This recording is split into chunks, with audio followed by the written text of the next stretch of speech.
Okay, we're going to go ahead and get started. For those of you that don't know me, my name is Dr. Mike Searcy. I teach in the communication area here at Somerset Community College, and I get the good fortune of spending 2 days a week here on the Somerset campus and 2 days a week on the McCreary Center down in Whitley City. And so I'm kind of all over the map then, especially when they allow me to do some of these workshops, at which point I'm doing workshops at 6 different locations, 4 different times. Or rather, four different sessions, but at least at one of those sessions I'm ITVing to 2 other sessions. So they keep you running pretty busy. Today we're going to talk a little bit about personal goal planning, or what I'm going to call reverse engineering our lives. And we'll go into what that means here in a little while, but for the moment, go over to page 2 on the workbook that you have in the handout that you've got. Page 2. A couple of interesting facts. Goal setting is something that less than 3% of the population ever does. Now think about that for a minute. There's an awful lot of us that go around and say, we've got a goal to. You know, I've got a goal to win the lottery, but I figure that's probably my retirement plan. But I haven't written it down. I will occasionally buy a ticket, figuring if God wants me to win and wants to test me with that kind of money, who am I to stop him? But, is that a goal? Might be a wish and it might be a dream. Goal setting is done by less than 3% of the population. So just by doing some of the exercises we're going to do today, you're actually going to put yourself amongst the 3%. Now, if you complete all of the exercises that we're going to do today, meaning we're not going to complete them all and have the time to complete them all, not for your own particular situation today, but you'll have certainly the opportunity, because you'll have the workbook, to take this home and continue working on it. Should you do so, you're actually going to put yourself within the top 1% of the top 1% of the entire population. You don't believe me? Look around the room.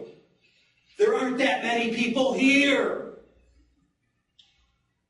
What does that tell you? In some respects, it tells you that for a lot of people, goal setting and goal planning isn't as important and a priority to an awful lot of people. And the fact that you're here today, regardless of whether or not you were told to be here, actually says something. It says something about your own drive and desire. After all, you wouldn't be in certain programs that you're in here at the college if you didn't already have a substantial amount of drive and desire. How can we enhance that? First, let's look at what are goals. Page 2 there. Goals are things which you achieve. Passions are how you live your life.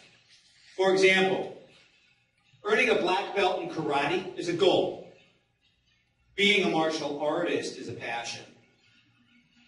Now think about the difference there. I can attain one, I can be the other. Learning how to play a particular piece of music competently is a goal. Being a musician is a passion. Meeting or exceeding a sales quota is a goal. Being an outstanding salesperson is a passion. Weighing a certain amount is a goal. Living a healthy lifestyle is a passion. Going to Rome for a romantic second honeymoon, we assume with the same person, is a goal. Being an outstanding husband or wife is a passion.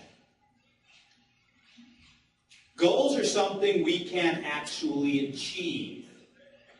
And we cannot and should not confuse them with passions. What I want you to do now is take a minute or so, and in that space below, I want you to write down your top 3 goals that you have right now in your life. Your top 3 goals.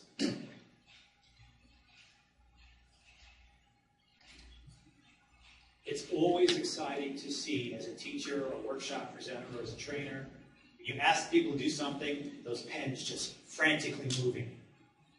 It means we're tuning in. This is good. I'm going to tell you a quick story. Let's assume for a moment that you want to go to Chicago. And if I ask my students, how do I get to Chicago?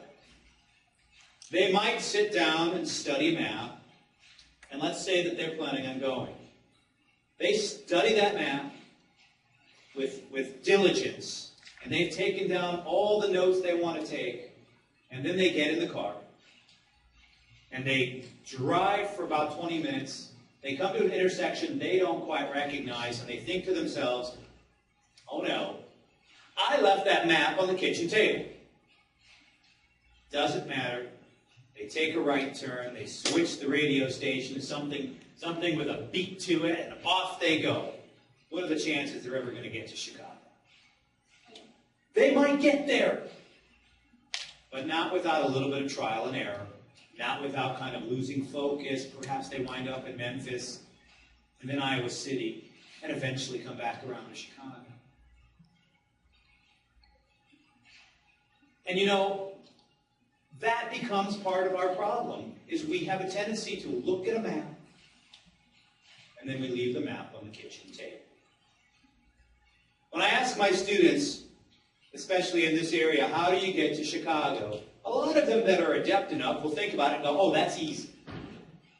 I can go north on 75, I can go west on 64, north on 65, west on 80, and I can run right into it. Halfway through that, though, I'm going to turn around and ask them, or tell them, as they're kind of giving me the route, from Los Angeles.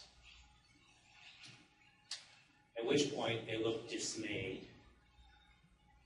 There are two things we really need to have a really good understanding of when we talk about goals and trying to reach them. The first one is, do I have a really good, clear picture of where I am right now? See, it doesn't matter where you're starting from as long as you've got a good understanding of where it is you're starting from.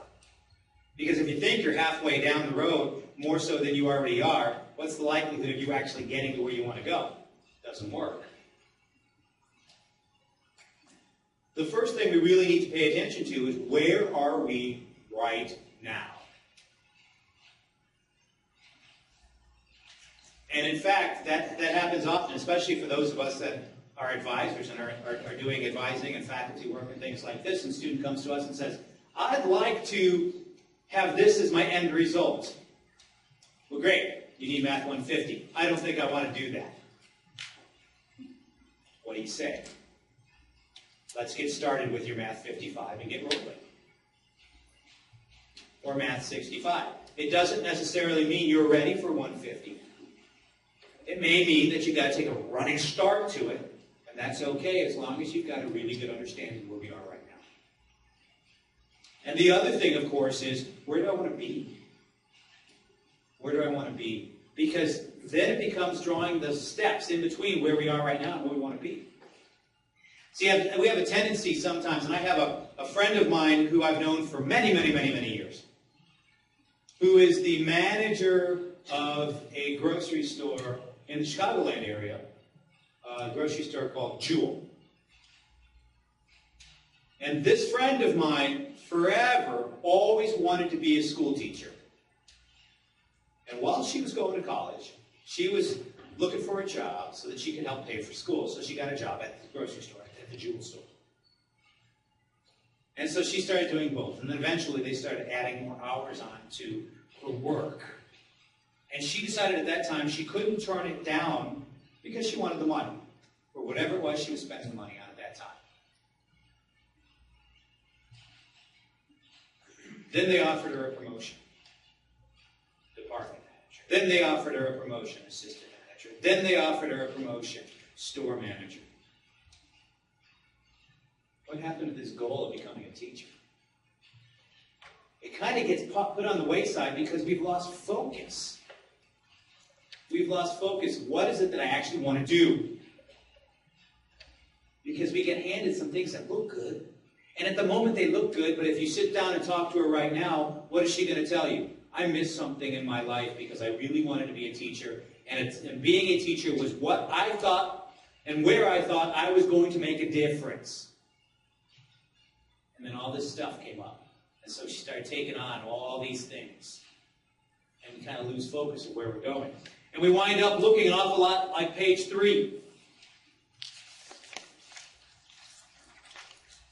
When we can't say no to a lot of things, and we allow things to kind of get piled up, we wind up carrying so much that we have a tendency to lose focus. And if there's going to be a race to a goal, to an end line, to a finish line here, which one of these two bicyclists do you think is going to win?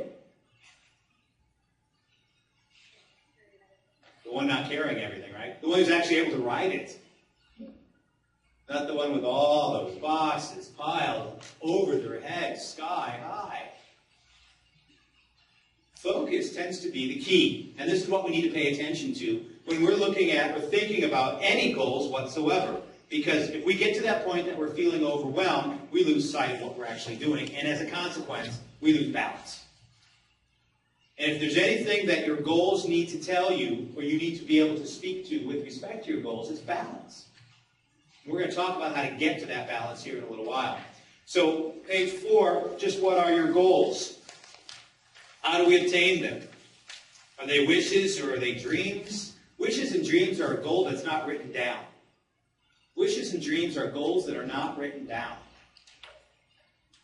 You know, who actually gets wishes and dreams taken care of, right? Fairy godmothers. I haven't seen her lately. And I've been looking. Genies. Haven't seen any of those lately either. Lottery winners. Haven't seen any of those either. So when we're talking about goals, we're talking about real, actionable plans. Because if you don't have that focus, you wind up, as Lewis Carroll once said at the top of page 5, if you don't know where you're going, any road will get you there. If you don't know where you're going, any road's going to get you there because it doesn't matter where you wind up. Just ask the woman that I've been talking about who works as the manager of Jewel. She makes a very fine living. She makes an awful lot of money. She's not happy. Why isn't she happy? Because she had a dream of, and she didn't follow the plan, or didn't make the plan, and allowed any road to just kind of sweep her away, and off she went. So the goal, specifically defined. The purpose or achievement to which effort is directed. The purpose or the achievement to which effort is directed. And goals should be SMART. SMART's an acronym.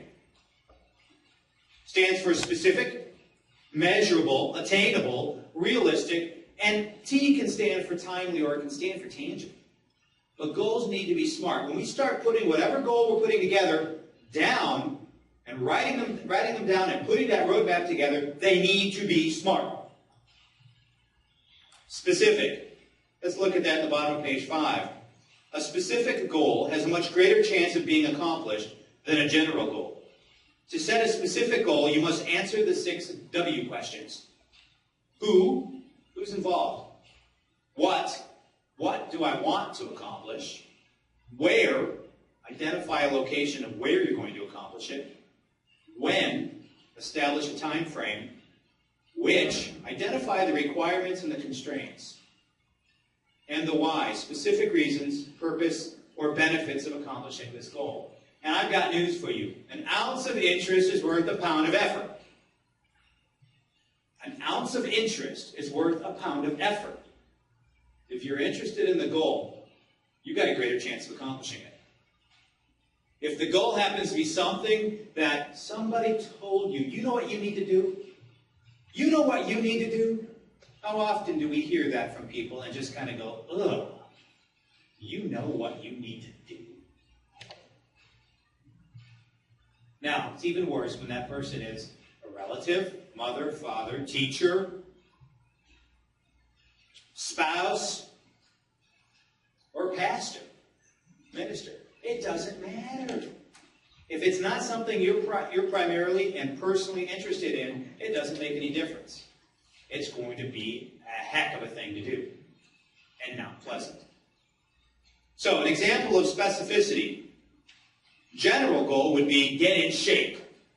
Now, how many people and how many of us do you suppose we make that particular goal as a New Year's resolution that we forget by February? Now, for those of you that don't know, I used to be about 40 pounds heavier than I am now. In fact, weight issues happen to run in my family.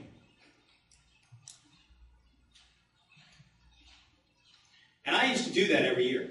I'm going to get in shape this year. And by February, I'd start deciding round was a good shape. And I was okay with that shape. we have a tendency to rationalize, at least in our own minds, so as to not make ourselves look like we're not accomplishing what we've actually said we were going to do. A specific goal, on the other hand, would say something like, join a health club and work out 3 days a week. Can I tell if I'm actually doing that? Sure. I look at the calendar, I can mark Monday, Wednesday, Friday, and I'm going to go do this. So that's specific. Page 6, measurable. We should establish concrete criteria for measuring progress toward the attainment of each goal you set. When you measure your progress, you stay on track. You reach your target dates and experience the exhilaration of achievement that spurs you on to continued effort required to reach your goal. To determine if your goal is measurable, ask questions such as, how much? How many? How will I know when it's accomplished? How will I know when it's accomplished?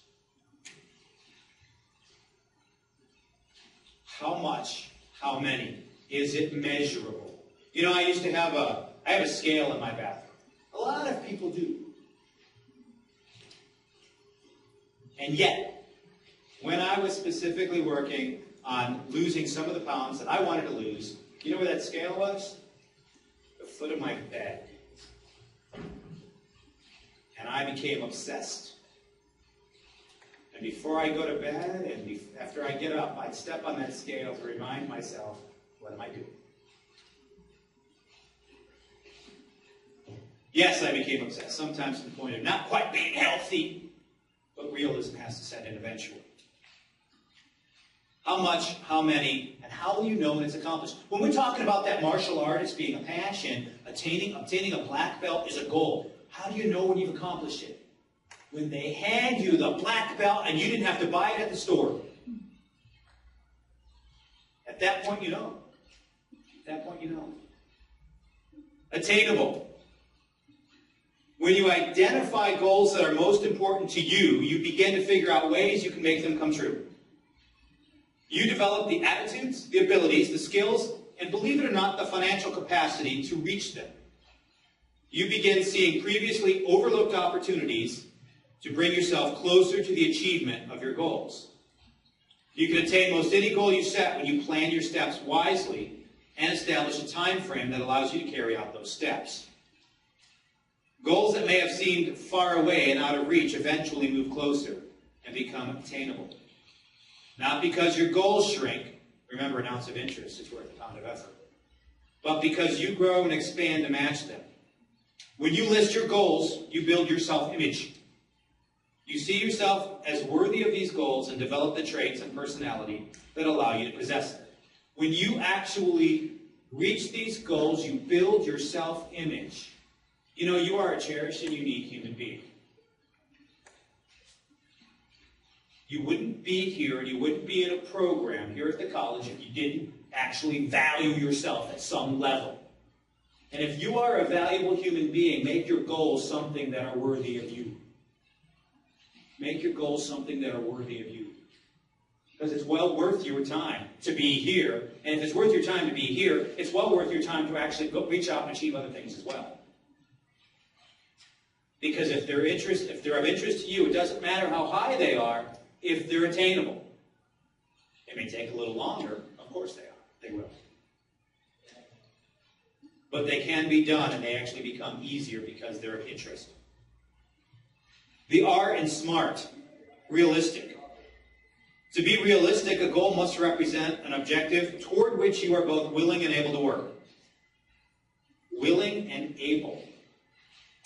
All right, I'm going to go ahead and tell on myself again. Back in high school, around the turn of the century, back in high school, I played soccer. And I had dreams at that point, and I had real aspirations of becoming a very seriously underpaid professional soccer player. And if you know anything about soccer players, they don't get paid like a lot of the other sports stars get paid. And I went to college. And part of the reason that I chose the college that I went to and got my undergraduate degree at was because they had a soccer team. I got on their side. About halfway through that freshman year, I blew out my knees. And the doctor looked at me and he said, you got two choices. I can either operate and try and fix your problems on both knees, or you can quit soccer. I don't know about you, but anybody who says operate and try, not I'm going to fix, I'm going to try and fix both knees. At that point, I looked at him and said, I'm out of soccer, you're not touching me. Willing and able. When we talk about realistic goals, we've got to actually look at things that are specifically that we are willing to do and able to do. At that point, I may have been willing to spend an awful lot of time playing soccer. But at that point, I wasn't able. So at that point, you also have to look at it and say, well, what other gifts do I have that God's calling me perhaps to actually start to utilize and spend more time honing those skills and dealing with those skills? Willing and able. We know a lot of people who might tell you, you're not able to. But be real careful that they're not just trying to be negative naysayers. Okay. Realistic. To be realistic, a goal must represent an objective toward which you are both willing and able to work. That's the R in SMART.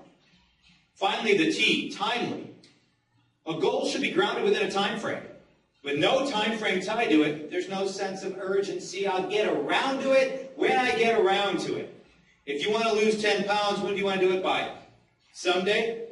I don't know about you, but I've checked my calendar on numerous occasions, and I can't find someday on there. It's not there. But if you anchor it within a time frame, by May 1st, for example, then you set your unconscious mind into motion to begin working on the goal. Your goal is probably realistic if you truly believe, and this is important, you have to believe that it can be accomplished.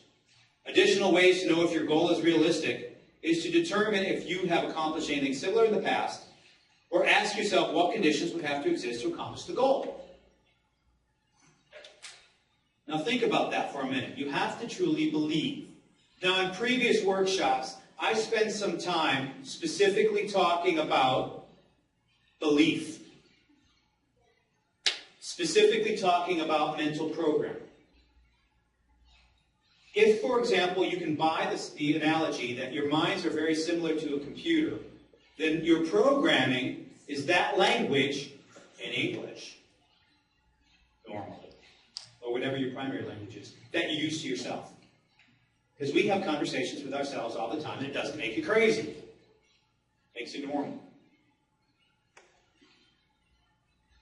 But if I told you, for example, that you can do anything you want in the next hour, just don't think of an apple. Now, if you're like most people, when I said don't think of an apple, the thought that represents apple, whether it was a red, green, or yellow piece of fruit, whether it was a pie, a baseball game, a computer, or an iPod, something that represents apple to you flashed through your head, and then you went, oh yeah, he said don't. Orange, orange, orange, orange.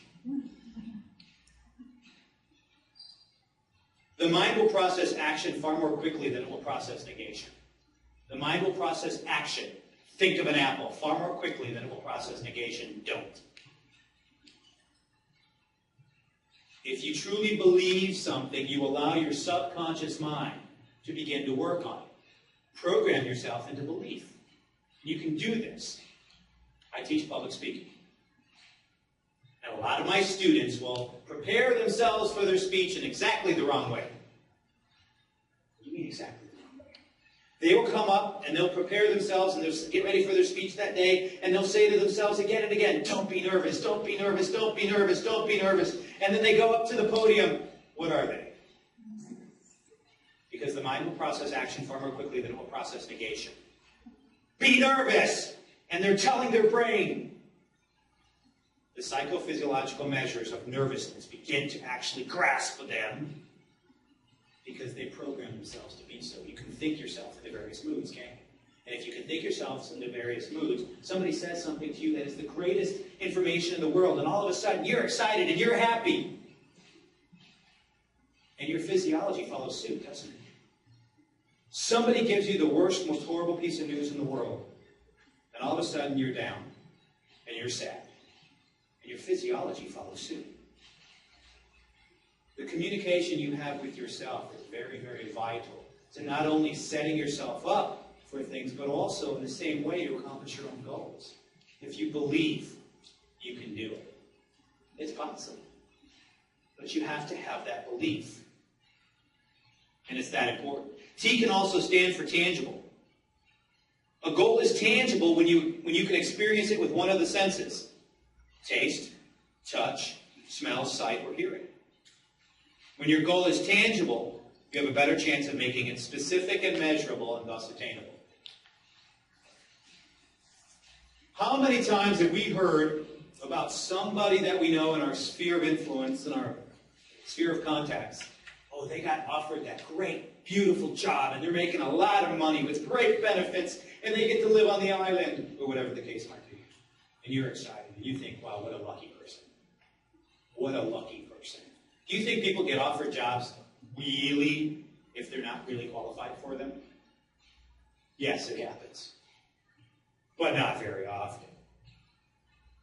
Okay, you got to go into politics for something. But when we talk about luck, we're talking really about preparation and being open to the opportunities that come available to us. So if you look at the top of page 7, even in the 1st century A.D., Seneca, a Roman philosopher, once said, luck is what happens when preparation meets opportunity. Preparation meets opportunity. All right, so what I want you to do is go back to page 2. And I want you to look for a moment at that first, most important goal that you have written down as vital to your life. The first goal, and I want you to think about that for a moment. And now, I want you to put the papers down, put the pencils down, and I want you to close your eyes. Papers down, the pencils down, and I want you to close your eyes. With your eyes closed, I want you to imagine for a moment that you have just now completed that first very important goal that you have in your life. With that, and I want you to think for a moment and imagine what you see. Who's with you? Your family with you? Are your friends with you? Who's with you? How are they looking? Are they smiling? Are they congratulating you? With that first goal, that first most important goal that you got, you just completed it. I want you to imagine for a moment what you hear. You hear people clapping? Are they congratulating you? Are they shaking your hand? Are they patting you on the back? What are you sensing? What are you feeling? Contentment? Happiness? Relief? You've accomplished that first, most important goal in your life. Now that you've done that, I want you to take a moment while you've got your eyes closed, and I want you to think, just before I completed this first goal, just before I completed this most important goal, what was the last step that I completed before obtaining that goal? What was that last step? When that step comes to you, I want you to open your eyes and write it down. That last step before reaching my goal, when that step comes to you, open your eyes and write it down.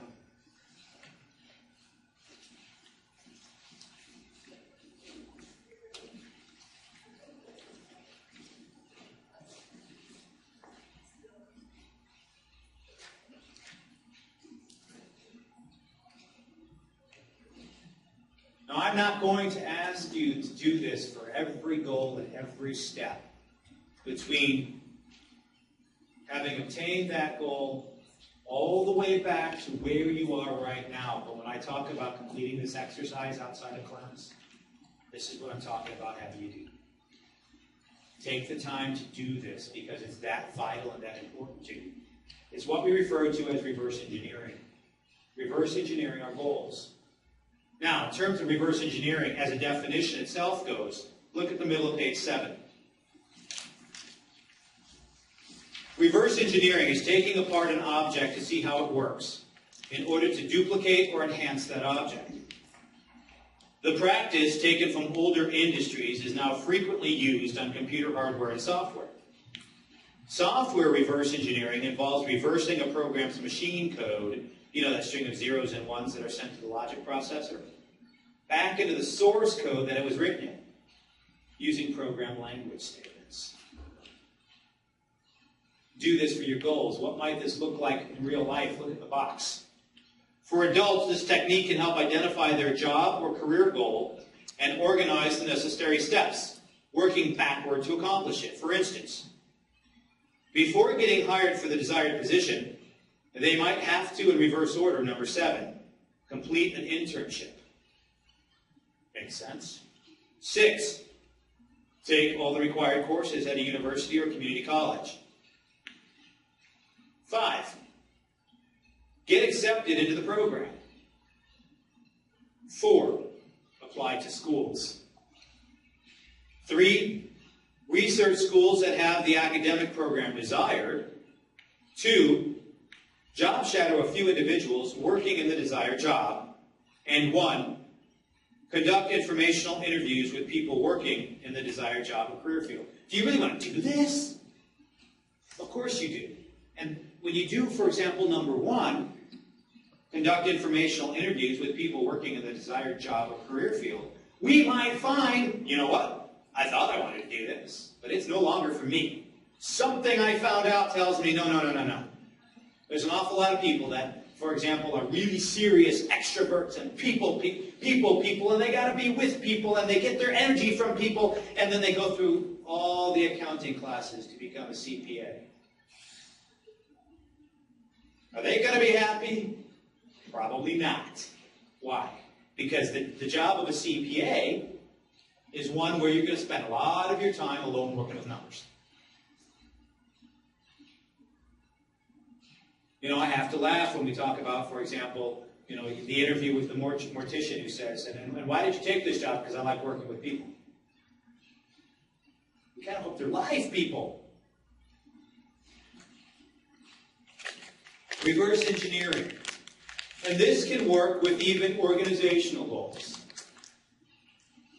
I spent some time in Saudi Arabia. I was in charge of about 40 different international teachers in 2 different departments across 2 different universities. I had about 40 teachers, and on occasion we'd all get together primarily to do what I call goal setting. And when we talk about goal setting, what I had them do was this, and it works with almost everything you're getting ready to do. Take all the things that you're going to do throughout the year, one at a time, and decide, first off, when do the invitations for that event, for example, let's say it's a big party or a festival, when do the invitations have to go out? Who do I have to call? How many days, in other words, before the actual event? How many days do I have to start soliciting the funds to make sure I've got enough money to cover it? How many days do I have to actually start recruiting volunteers to work it? How many days do I have to actually make sure that all the printing is done? How many days before do I have to verify and get all these things together? How many days after the event, perhaps, do I have to make sure thank you cards and notes go out? If I know when I want the event, isn't it that much easier to sit down in advance and fill it out in the calendar about a week before you really want to have it done? So that if that week becomes busy and you push it off another day or so, you still get it done in advance, well enough in advance that things are running smooth. And then are you working from calendars? Are you actually working with these things? What am I talking about? I'm talking about actually taking your goals and working them all the way down, filtering all the way down to finally getting them on your to-do list in small steps every day, working on something else. And when you do this, number 1 at the bottom of page 7, make sure the goal you are working for is something you really want, not just something that sounds good. We talked about this already. Make sure it's something you really want. Because if it's not something you really want, there's really very little point. When setting goals, it is very important to remember that your goals must be consistent with your values. Your values, not your parents' values, not your brother, sister, or spouse, not your teachers, not your ministers, yours. Number 2, a goal cannot contradict any of your other goals. A goal cannot contradict any of your other goals. You will find yourself in an awful lot of limbo and trouble because this is called non-integrated thinking, and it will sabotage all the hard work you put into your goals. What do I mean by that? Some of us have a goal to spend more time with our families, and at the same time, we have a goal to get that promotion at work, when we know very well that that promotion at work means 18-hour days. You see the problem? Can't happen both ways. Non-integrated thinking can also hamper your everyday thoughts as well. You always wind up a bit conflicted. Do I really want to get involved in that project, even though it's part of my job, or can I kind of, put that project off because I do have this goal to spend more time with my family? We should continually strive to eliminate contradictory ideas from our thinking. Number 3, you should develop goals in 6 areas of your life: family and home. These are possible examples: financial and career, spiritual and ethical, physical and health, social and cultural, and mental and educational. And we've talked about this one already, number 4. Write your goal in the positive instead of the negative. To my students, I'm confident, I am confident, I am confident. We'll get them a whole lot farther along than don't be nervous. It even has a better ring to it when it comes off the tongue. I am confident. The images that come forth, the sounds that come forth are much better than don't be nervous. I will accomplish this versus don't mess up. A very big difference in the thinking. And as a consequence, a big difference in the reaction time. Write your goals in the positive instead of the negative. Write out your goal in complete detail. What do you really want? And be as specific as possible. Not, I want a new home, as much as, I want a 4,000 square foot contemporary with 4 bedrooms, 3 baths, and a view of the mountain and 20 acres of land. Much more specific. Give your brain something to start unconsciously, subconsciously working on. And we talked about your value. You're a unique and cherished human being. You wouldn't be here if you didn't value what you were doing. So make sure your goals are high enough. Make sure they're valued enough. Make them worth your time. And then again, the last and the most important, write down your goals. Without that map, we have a tendency to wind up working at Jewel's grocery store, right? Without that map, we have a tendency to become distracted from our focus and what we really want. Writing down your goals creates the roadmap to your success. Although just the act of writing them down can set the process in motion, it is also extremely important to review your goals frequently. Remember, the more focused you are on your goals, the more likely you are to accomplish them. So you should carry them with you everywhere. Whether it's in your purse, your pocket, or your wallet, you should have a copy of them with you. When things happen in life, you find out some new information, whether it be about your interest or your ability, revise them as necessary, and change what you've written down. And the one that may surprise you, don't share them with everyone. Don't share them with everyone. You know, we have all those negative naysayers in our lives. You know, the people that can walk into a room and immediately the positive energy in that room is zapped out of that room. They have an effect on the communication climate that actually causes people to be tense, that causes people to be a lot more reticent, to be a lot more hesitant to actually contribute and to say things because of fear of what this person is going to say back. And they may have the best of intentions, but somehow it just comes out wrong. Every time. And these are the people that are going to look at you and say, you know what? I want to be a doctor. And they look at you and say, oh, that level. Does misery love company so much that once they realize they're incapable of actually achieving the goal that you've decided that you want to do for yourself, that you shouldn't do it either, and so they keep you down with them? Does misery love company that much? I don't have the answer to that question. Don't share your goals with them. Whether it's when I said a negative, when I used the term negative naysayer, the last time I gave this presentation, I had 2 people raise their hands and said, we don't call them negative naysayers. We call them negative Nancys. I said, okay. And somebody else raised their hand and said, we call them Debbie Downers. Whether it's a naysayer, a Nancy, or a Debbie, the mere fact that people have names for these, what I'm going to call these negative energy vampires, the mere fact that we have these names recognizes that we all see these kinds of people. Avoid them. Don't share your goals with them, especially if there's a good chance they're going to go ahead and knock them down. You don't need that. Don't share them with everyone. Review them daily. Review your goals daily. Envision them daily. Much like we just started doing here with your eyes closed and kind of playing the imagination and the envision game. What do I need to do to get them? Where am I right now? What's my next step? Can I feel having actually accomplished that goal? Because if I can feel it, then quite frankly, actually getting there sometimes becomes a foregone conclusion, because in my mind, I'm already there. In my mind, I'm already there. Your body's going to follow suit. What you think about, you'll bring about. All right, page 9. Here are some tools. Here are some tools to help. Page 9. First one's a personal development plan template. Here are 5 general categories that you can change as it suits you as to where you might have some goals. Whether it's your family, your goals with your friends, your career, your health, your hobbies. Write down those goals. What do you suppose, if there are, on the other side of this, on the left side of this page, if there are 12 boxes, what do you suppose those 12 boxes represent? Excellent. Months. Put a little check mark next to them. If my goal is to take my family skiing this year, I can't take my family snow skiing in Kentucky in June, July, and August, can I? So put a little check mark in the months that it's actually possible. Put a little check mark in the months that each of your goals are actually possible.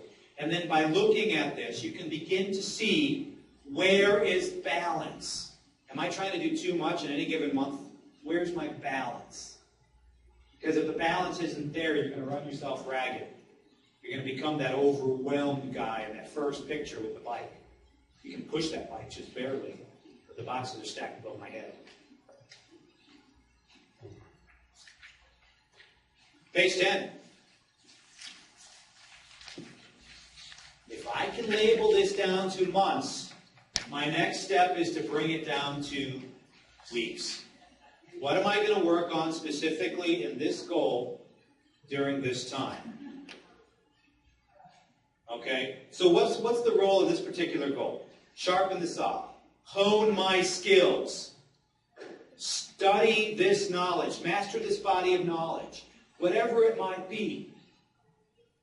Can I bring that down from weeks, from year, these months, to the actual weeks in that month? Sure I can. And you know what? Funny thing is, if you're actually in school, your education is oftentimes helping you do that, because teachers are giving you syllabi with a lot of that stuff already built in. Am I transferring everything from all my syllabi into my calendars? And how is that related? Move it down to a weekly planner. I have had my students do number 11, page 11 on occasion. You've got your goals written down at this point. Where are you going to actually put them? And how much impact does that goal have on your life? Is it a high impact or low impact? How much impact does that goal have on your life? How much effort is it going to take to do on a weekly or daily or even monthly basis? Where's the effort come in? High effort or low effort? Again, when we talk about balance, we also want to keep our sanity. If we go full bore and we're working really hard on absolutely everything, how long can that last before we burn out? How long can that last before we burn out? We've got to give that some serious thought. So this is more or less a mental sanity balance check. Well worth your time. Next page, my favorite. If you're like me, you're one of these people that have moved your goals all the way down to your daytime. You've got the to-do list. How many people would actually like to cross out items on the to-do list when you actually get them accomplished? Doesn't that give you that great sense of accomplishment? Happiness is crossing out everything on your to-do list by the end of the day. And I often say, when we're talking about your to-do list, when you get dessert, for instance, let's say you went to a restaurant, somebody came to you with this beautiful piece of pie. This beautiful piece of pie.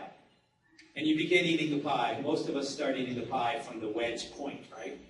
We're going to start from the wedge point. And then we get all the way through the pie, and we just enjoyed, what a beautiful piece of pie. And at the end, we're thinking, oh, now I got all this crust. And the crust might be great in and of itself, but, compared to the rest of the pie, it just doesn't measure up. It doesn't measure up. And yet part of us thinks, I can't leave it here on this plate. When I look at a to-do list, probably the best thing that you can start thinking about, the best mindset you can come up with, is eat the crust first. Do the hardest part first. And then the rest of it becomes that much more enjoyable, right? Eat the crust first. Cautionary notes, page 13. Why might goals fall? Why might they fail? The first is we don't know what we don't know. Our goals are too vague. It's kind of like, I'm going to get in shape, so I say in January. By February, I'm negotiating with myself what that shape might be. Maybe we don't really understand what it means to get in shape. Maybe we don't understand what it really means to finish this program and get a job in that field. Our goals are too vague. We need a lot more specific information. Number two, we get caught up on the day-to-day details and we don't invest the reflective time to make a plan. That's so incredibly important. We need to make that plan, and when we don't, we get caught up in day-to-day details and day-to-day drudgery, and all of a sudden, minutia, email checking becomes the most important thing we did that day. Don't get caught up in the day-to-day. Now, it's going to sound like I'm backtracking on something I said earlier, but the third one here, without support, we lack the confidence in our aspirations. Find those positive people who support you to share those goals with.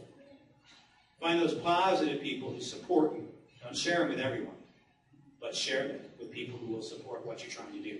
Seek knowledge from trusted resources. Who here knows who Jimmy Dean is? Who's Jimmy Dean? Singer, sausage, and actor. The sausage maker, the country singer. He's done a bunch of other stuff too. One of the things he said, and I think this is really touching, I can't change the direction of the wind, but I can adjust my sails to always reach my destination. I can't actually change what other people do and what life brings me to throw obstacles in my path. But if I have a plan, and if I'm focused, I can plan my way around those obstacles and still obtain the goal. That's so incredibly profound. I can't change the direction of the wind, but I can adjust my sails to always reach my destination. When we have specific, smart goals that are specific, measurable, attainable, realistic, and timely or tangible, when those goals are attached to timelines, whether throughout the year or these months of the year, I'm going to work on these steps. When I've broken them down to years, and from the years I've broken them down to months, what am I going to accomplish this month? From the months I break them down to my weekly calendar, from that weekly calendar to my daily to-do list. It all of a sudden looks that much easier to do, especially if it's something we love, especially if it's something that we're interested in. Any questions? I would highly encourage you to take the time on your own to go back through and complete these exercises and complete them. It will be well worth your time. Do you have a question? Yeah. Do you recommend you accomplish one goal rocket and put another one in? Absolutely. I have one that will be accomplished very quickly. You have one that's going to be accomplished quickly? Yes. Great. Congratulations. Okay. Yes. I didn't really understand your clarification. Plan they do certain things this year. If my goal, first off, look at those 12 little boxes on the right. I'm sorry, yeah, on the right side. There's 12 little boxes on the right side. Think of this in terms of January, February, March, April, May, June, etc. Okay? You got every month of the year. If I'm going to have a goal, for example, that involves snow skiing, there are only certain months out of the year that that's even remotely possible. Okay? So I'm only going to focus on those months when I move my goals from this to an actual monthly calendar. And try and work it in. When in that month am I going to work in an attempt to go snow skiing? Because only so many months out of the year will snow be possible. At least in time. Or anywhere closer. You're welcome. Other questions? Okay, thank you for coming.